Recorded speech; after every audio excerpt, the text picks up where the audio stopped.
ওই মামা সকাল থেকে মন চাচ্ছে আরিচা ঘাটে গিয়া ইলিশ মাছের ডিম আর পাতলা ডাল খাবো, গরম ডাল, গরম ভাত, ডিম নিজে ভাইজা খাবো।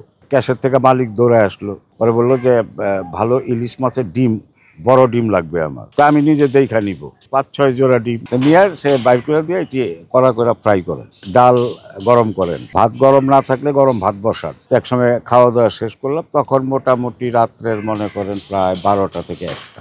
ক্যাশে আইসা কি করলো, সে 5,000 টাকা দিল। ওই সময় 5,000 টাকা দেওয়ার পর খুব খুশি মালিক সহ স্টাফরা আবার ডাক দিল যে নাকি ডিম ভাজছে, ওরে 1,000 টাকা দিল। যে নাকি আপনার ওই খাবারগুলা টেবিলে এনে দিছে, ওরে 1,000 টাকা দিল।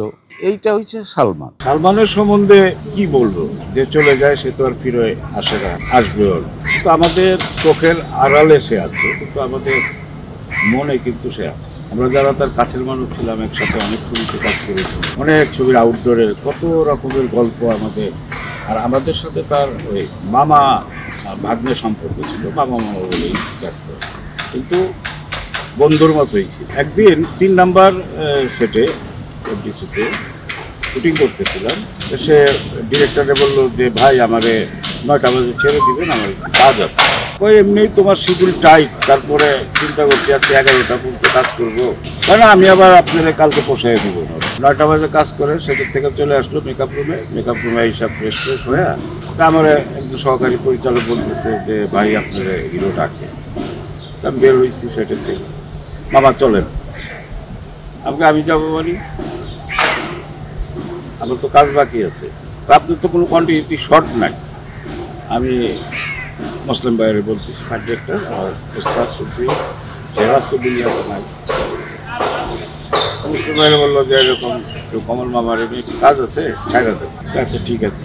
আমার যা বের হইলো, গাড়িতে বসলাম, গাড়ি টান দিল কৃষি থেকে আমিনবাজার ব্রিজ ক্রস করার পর আমি বলতেছি যে ঘটনাটা কি, ওই যাইতেছে মামা, ওই কোনো কথা কইবেন না, চলেন না।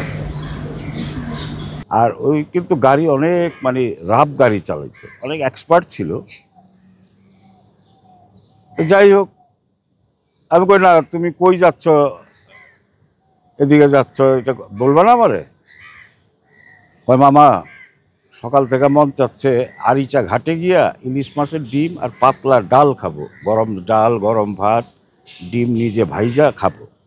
আর কি বলবো, আমি একসময় আরিচা চলে গেলাম, যাই গাড়ি সাইড করে 2-3টা রেস্টুরেন্টে দেখা একটার ভিতর ঢিকা। তো সবাই তো তারে চেনে, আমারও চেনে।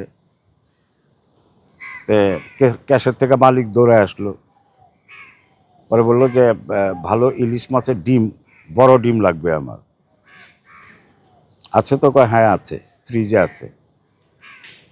তা আমি নিজে দেখা নিব। ফ্রিজ খুইলা ডিপ ফ্রিজে প্রায় মোটামুটি 5-6 জোড়া ডিম, 2 পিস করে থাকে তো একটা ডিমে। হ্যাঁ, নিয়ে সে বাইর করে দিয়ে এটি কড়া করে ফ্রাই করেন, আর ডাল গরম করেন, ভাত গরম না থাকলে গরম ভাত বসান। যাই হোক ওইভাবে ব্যবস্থা করলো। একসময় খাওয়া দাওয়া শেষ করলাম, তখন মোটামুটি রাত্রের মনে করেন প্রায় 12টা থেকে 1টা। তা আমি বললাম এটা কোনো কথা মামা, আবার সকালে শুটিং আছে। কয় না মামা, একটানে চলে যাব, গাড়ি রাস্তা ফাঁকা আছে, চলে যাব। খাওয়া দাওয়ার পর বিল যাই হয়েছে, বিল টিলার করেনি। ক্যাশে আইসা কি করলো, সে 5,000 টাকা দিল। ওই সময় তো 5,000 টাকা দেওয়ার পর খুব খুশি মালিক সহ স্টাফরা আবার ডাক দিল যে নাকি ডিম ভাজছে, ওরে 1,000 টাকা দিল। যে নাকি আপনার ওই খাবারগুলা টেবিলে এনে দিছে, ওরে 1,000 টাকা দিল। এই টিয়া পরে আবার আমরা গাড়ি চলে আসলাম। এইটা হচ্ছে সালমান। কি কি খাবার পছন্দ করতেন বিশেষ করে? মানে তার তো ব্যক্তিগত কি খাবার, সেদিন যেভাবে দেখলাম যে আমার মনে হয় ওইটাও তার একটা পছন্দের খাবারের মধ্যেই ছিল। একটা জোড়া ডিম মনে করেন 200 টাকার উপরে হওয়ার কথা। সব মিলাই তো আসলে 1,000 টাকা, না 2700-2800 টাকার খাবার হবে, গরম ডাল, ভাত আর ডিম।